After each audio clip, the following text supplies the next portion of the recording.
কাঁদছিলেন অবিশ্রান্ত ধারায়। Brisbane test শেষ হওয়ার আগেই ড্রেসিং রুমে আশুনকে দেখে মনে হচ্ছিল কিছু একটা হতে চলছে। খানিক বাদে জানিয়ে দিলেন আন্তর্জাতিক ক্রিকেটকে আলবিদা। রিটায়ারমেন্টের ক্ষেত্রে জয় দিয়ে শেষ করা, সিরিজ শেষে বিদায় বলার বাতিক।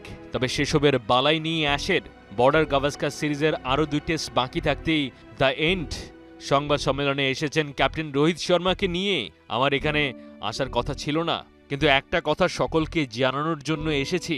আন্তর্জাতিক ক্রিকেটে এটাই আমার শেষ দিন। ইন্টারন্যাশনাল ক্রিকেট থেকে আমি অবসর নিচ্ছি। আলাদাভাবে ধন্যবাদ দিয়েছেন সিনিয়র ক্রিকেটারদের, যাদের সাথে দীর্ঘ পথচলা, অনেক স্মৃতি। আমার এই কেরিয়ারে সঙ্গী হিসেবে বিরাট, রোহিত, রাহানে, পূজারাদের পেয়েছি। ওরা ব্যাটারের চারদিকে দাঁড়িয়ে ক্যাচ ধরে আমার কাজটা সহজ করে দিয়েছে। গতির তারতম্য, ক্যারমবল, বৈচিত্র্য সমস্ত ছিল আশ্বিনের জোরের জায়গা। তবে সবচেয়ে বড় সম্পদ তার মস্তিষ্ক। তর্ক সাপেক্ষে সর্বকালের সেরা থিঙ্কিং ক্রিকেটারদের একজন। ব্যাটারদের পড়তে পারার ব্যাপারটা, মাইন্ড গেমের দুরন্তপনা তাকে নিয়ে গেছে সামর্থ্যের চাইতেও বেশি দূর।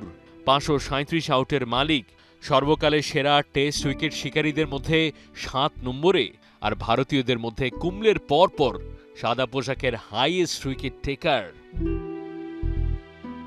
মাহদী হাসান, 71।